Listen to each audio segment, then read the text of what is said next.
Hi and welcome to Business with Joe. I'm Joe and thanks for coming to my YouTube channel. In this video I'm going to be telling you my top 20 tips for starting your own business. I've broken it into 4 parts and you'll find the links to the other videos below in the description. Before we begin, don't forget to subscribe to the channel and also hit the alert bell.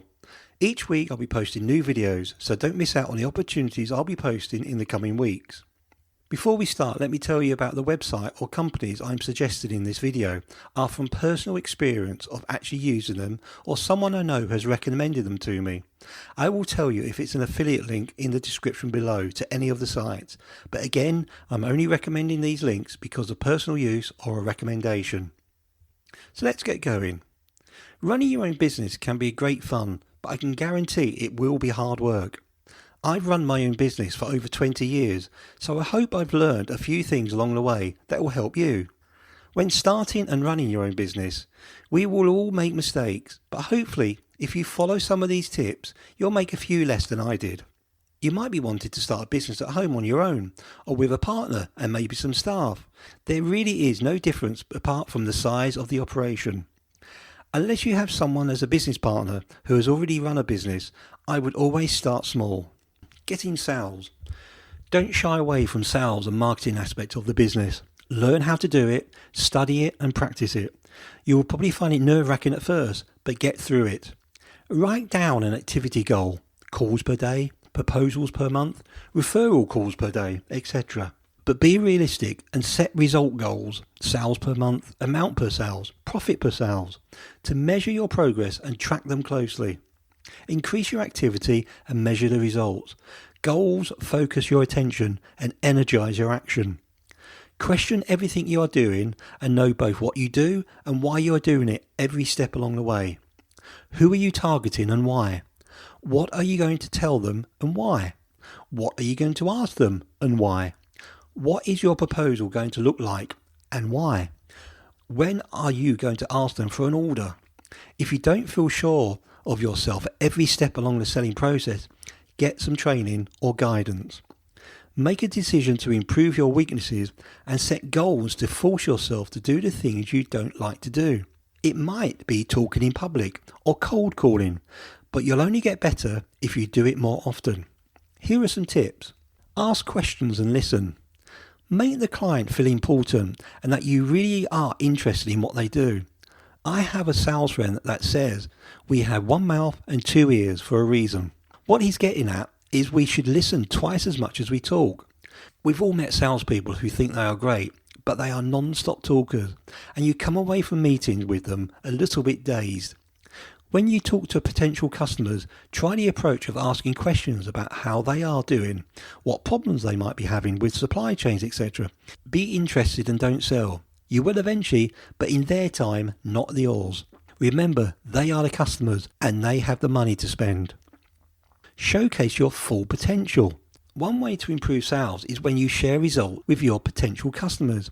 It allows them to see how they can grow and scale their operation or satisfy their personal needs. It makes it easier for them to buy what you're selling because they're seeing results. This is when customer testimonials are great. Assume the sale. One of the best secrets of closing the sale is to assume the person you are meeting has already made the decision to purchase your product or service. There's a good chance the new client has already done their research on your company or product and, to a certain extent, already decided they are buying. The confidence you show by assuming the sale will make it easier to build a relationship with your client. By the time you're done, they don't even realize they've been sold to. Stand out. Finding a product or service to solve a problem or fill a need is easier than ever with us all being online. You can simply search, ask a friend, or look on social media for comments about a company or product. So now it's even more important that your message stands out from every other company in your field so that potential new clients are drawn to you to solve their needs. Getting them to choose you begins with a great first impression. Remember the old saying, you never get a second chance to make a first impression? And this is never truer with today's online world. Don't put up pictures of the company's Christmas party on social media. And don't use badly made videos. Remember, YouTube is the second largest search engine after Google, so people will look to see if you have any videos about you and your company. A bad video might mean you never get to see a potentially great client because you've lost them before you've even got through the door. Every tweet, Facebook post, Instagram picture and video all need to be of the highest quality and integrity. Overcoming sales objections is the key to making the sale. Here are some tips and tricks that will help you close.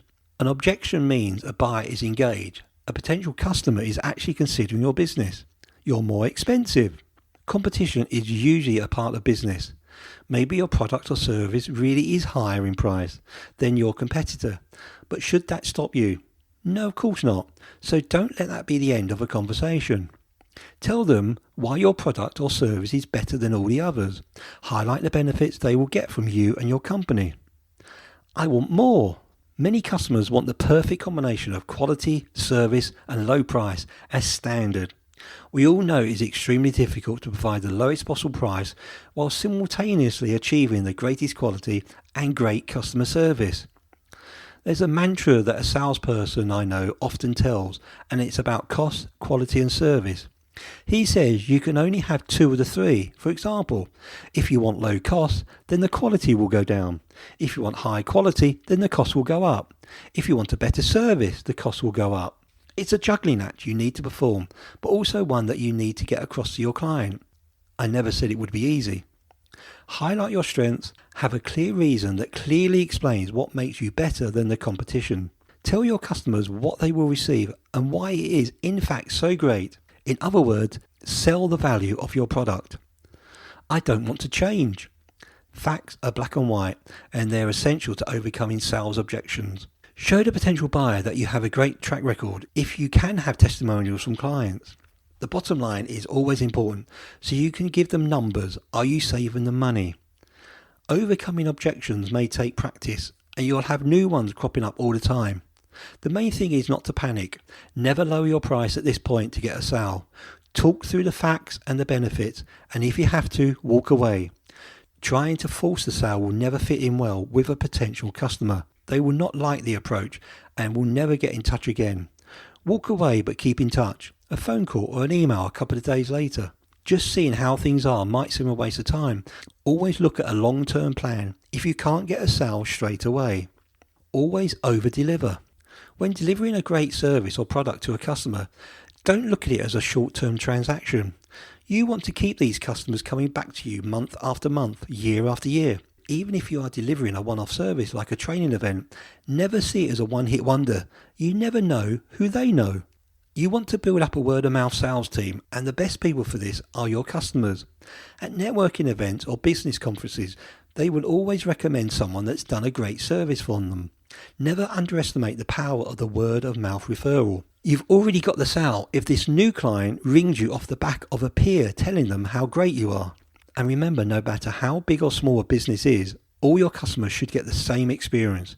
Just because one company might use you every month and spends a small fortune with you, don't treat the local corner shop any different who might only buy from you once a year.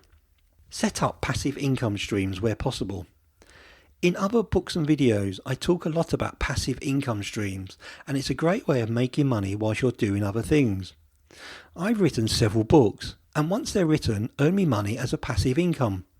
People buy them even whilst I'm asleep or working on other businesses.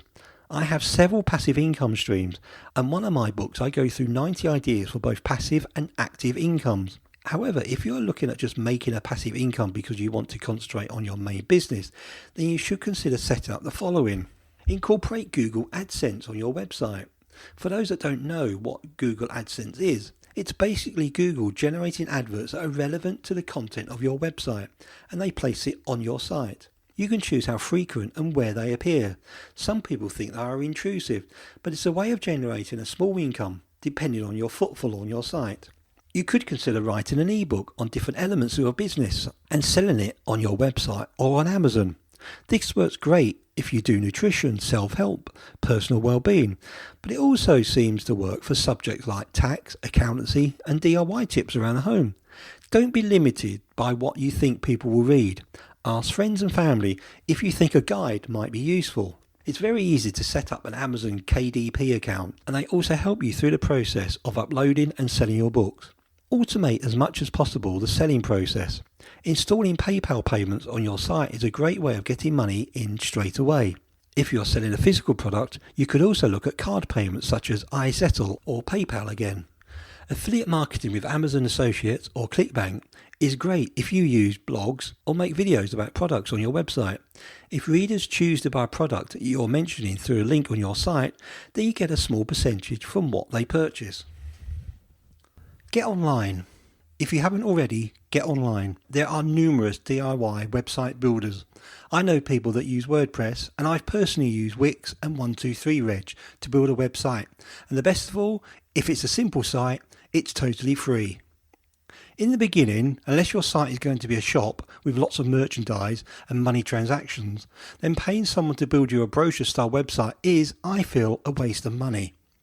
Once you've got your website up and running, you then need to get people coming to your site. Creating a helpful site for people to get genuinely useful hints and tips is a great way of building a loyal following.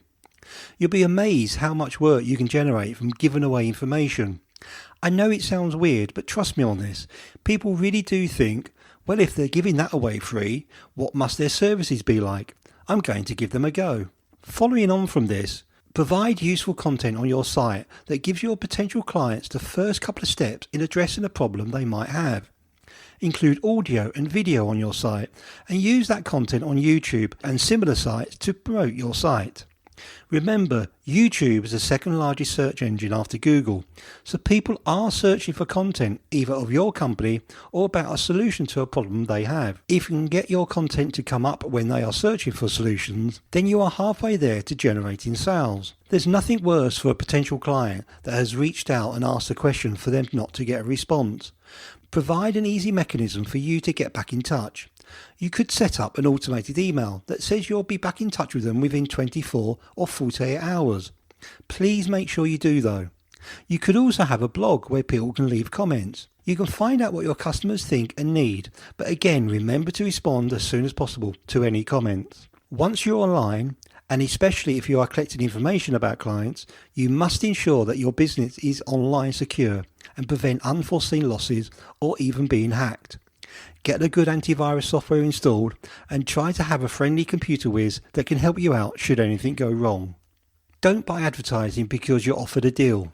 If you need to advertise, and trust me, it's better to promote yourself for free at the start, make sure your advertising is targeted, specific, and within an advertising budget.